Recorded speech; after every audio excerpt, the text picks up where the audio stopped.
Long before human history even began, there was a planet far more advanced than Earth, Krypton. Its people looked human but were stronger, smarter, and shaped by their harsh world of crushing gravity and burning heat. On this dying planet, a woman struggles in childbirth while her husband, Jor-El, stands by her side. Unlike most Kryptonian children who are engineered and grown in labs, this baby is the first natural birth in generations. They name him Kal-El, but joy quickly turns to fear because Krypton itself is collapsing. Its core is unstable and the planet is on the verge of destruction. Desperate to save his son, Jor-El rushes to the ruling council, demanding the Codex, a genetic archive of every Kryptonian ever born. Before he can convince them, General Zod storms in with his army, killing guards and declaring the council useless. He believes only he can save their race, but Jor-El sees the dangerous monster he's become. Jor-El manages to steal the Codex and secretly fuses its genetic data into Kal-El's cells, making the child Krypton's last hope. His wife, Lara, has already chosen a distant blue planet, Earth, where their son can survive and thrive. With heavy hearts, they place Kal-El inside a small spacecraft. Lara hesitates, tears in her eyes, knowing she will never see her son's first words or steps. Jor-El comforts her, saying their child is destined for greatness and will one day inspire the people of Earth. As the ship launches, Zod bursts in, furious. He realizes what Jor-El has done and swears he will find the child and reclaim Krypton's future. But it's too late. Kal-El is already gone, shooting across the stars while Krypton falls into ruin. Years later, we meet Kal-El on Earth, living under his human name, Clark Kent. He hides in plain sight, working on a fishing boat, trying to keep a low profile. But when news breaks that an oil rig is burning and workers are trapped, Clark doesn't hesitate. He dives into the flames, smashing through steel and dragging men to safety. Even as the rig collapses around him, he risks his life to save strangers. Sinking into the water, half conscious, flashes of his childhood return. A young Clark sitting in class, overwhelmed by his powers.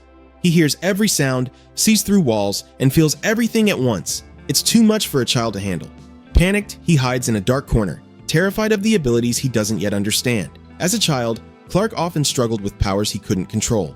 In class, his heightened senses overwhelmed him, hearing every whisper, seeing through walls. Panicked, he hid while his classmates laughed, calling him crazy. Only his mother, Martha Kent, could reach him. She knelt beside him, told him to focus only on her voice and to imagine the world shrinking until only she remained. Slowly, he calmed down and hugged her tightly. Back in the present, after surviving the oil rig disaster, Clark keeps moving. He steals a set of clothes to stay hidden, and as he walks along the road, another memory surfaces. Years ago, while riding a school bus, a bully picked on one of the kids. But when the bus crashed into a river, Clark saved everyone, including the same bully. To the kids, it looked like a miracle, something beyond human. But when his father Jonathan heard about it, he reminded Clark of the risks. People fear what they don't understand. Then he showed Clark the truth. The spaceship he was found in, along with the strange metallic device no scientist on Earth could identify. Jonathan warned him that one day, the world would learn who he really was. But the timing had to be right. As years passed, Clark kept a low profile, drifting from job to job. At one point, he worked in a small bar, quietly avoiding trouble until he was forced to step in when a drunk harassed a waitress. He didn't fight back, just walked away, keeping his true strength hidden. Eventually, fate pulled him to Antarctica, where an excavation team uncovered something buried deep in the ice. Among the team was Lois Lane, a determined reporter from the Daily Planet, always chasing the truth. Clark, posing as a worker, helped carry her bags while secretly investigating on his own. While the military dismissed her curiosity, Lois sensed something extraordinary beneath the ice. Following her instincts, she trailed Clark as he quietly used his heat vision to carve a path through the frozen walls. Deep inside, he discovered a massive alien ship, ancient yet still alive with energy.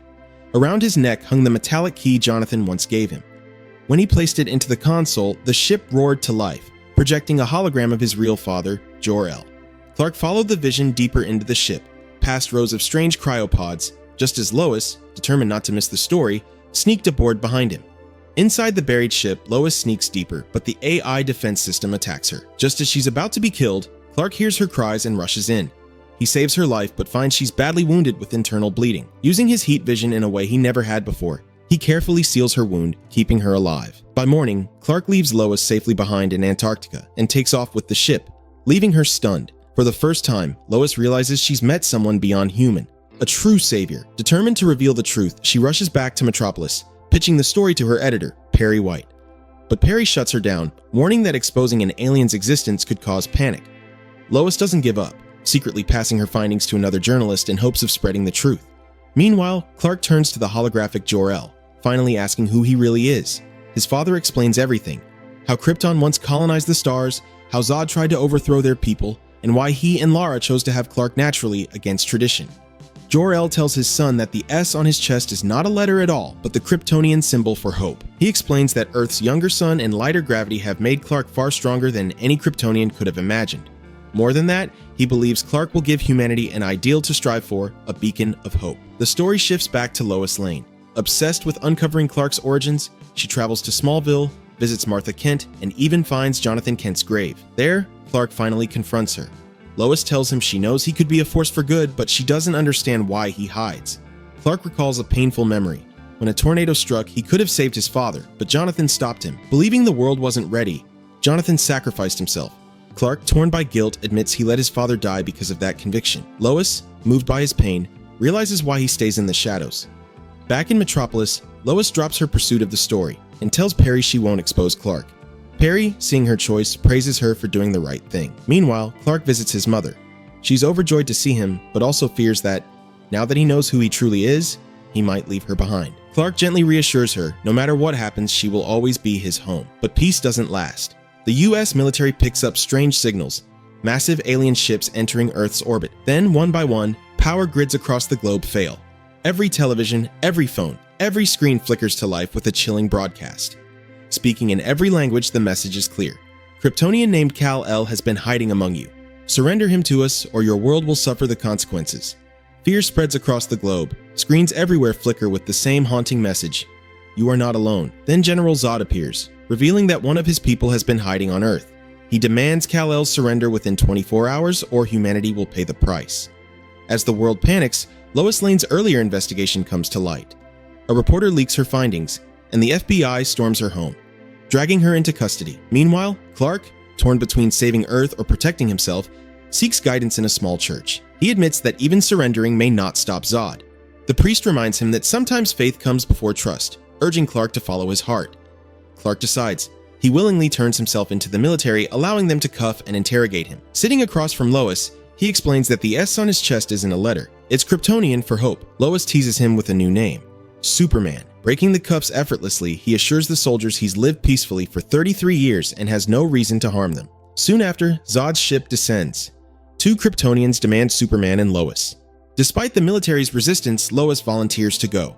On board, she struggles to breathe in the alien atmosphere, while Superman weakens under Krypton's conditions, coughing blood as his powers fade. Zod mocks him, revealing his true plan: to terraform Earth into a new Krypton, built over the ashes of humanity.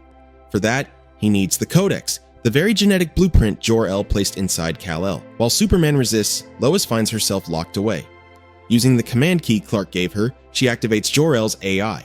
Jor-El appears, guiding her through an escape plan. He alters the ship's atmosphere, opens doors, and helps her reach a small pod. As she launches toward Earth, Fiora and her forces attack, but Jor-El holds them off long enough for her to break free.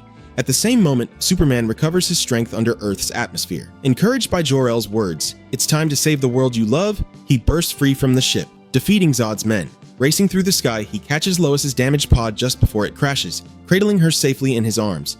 But Zod doesn't stop. Furious, he and his soldiers land in Smallville, storming Martha Kent's house.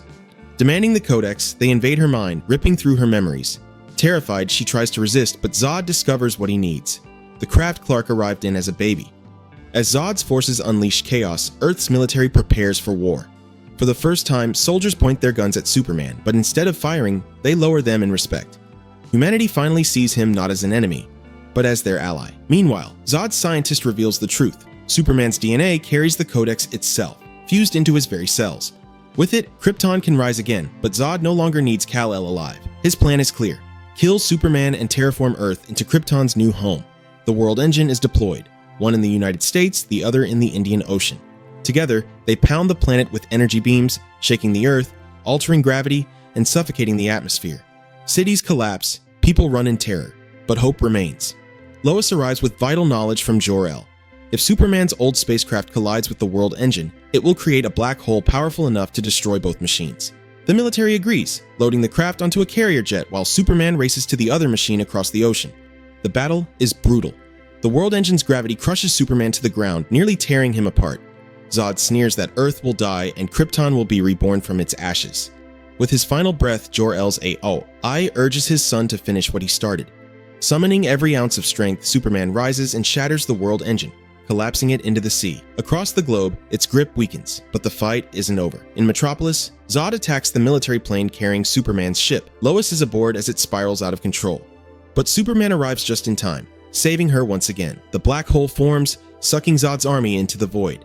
Yet Zod himself survives. Their final showdown tears through the city. Buildings collapse, streets burn, and thousands of lives hang in the balance. Zod, filled with rage, vows to take everything from Superman, killing humanity one by one. At last, with no other choice, Superman locks Zod in a desperate struggle and breaks his neck. It's the first time he's ever taken a life, and the pain of that choice crushes him, but he saved Earth. Afterward, Superman confronts the military, making one thing clear: he will not be controlled. When they try to track him, he destroys a satellite as a warning. I'm here to help, but on my terms. Finally, Clark visits Jonathan Kent's grave with his mother. Martha reminds him how proud Jonathan would have been, and Clark admits he's ready to embrace his future. To stay close to the action, he takes a job at the Daily Planet. Disguised in glasses, he walks into the newsroom where Lois greets him with a knowing smile. And thus, Kal-El, Clark Kent, finally becomes the hero the world will know forever: Superman.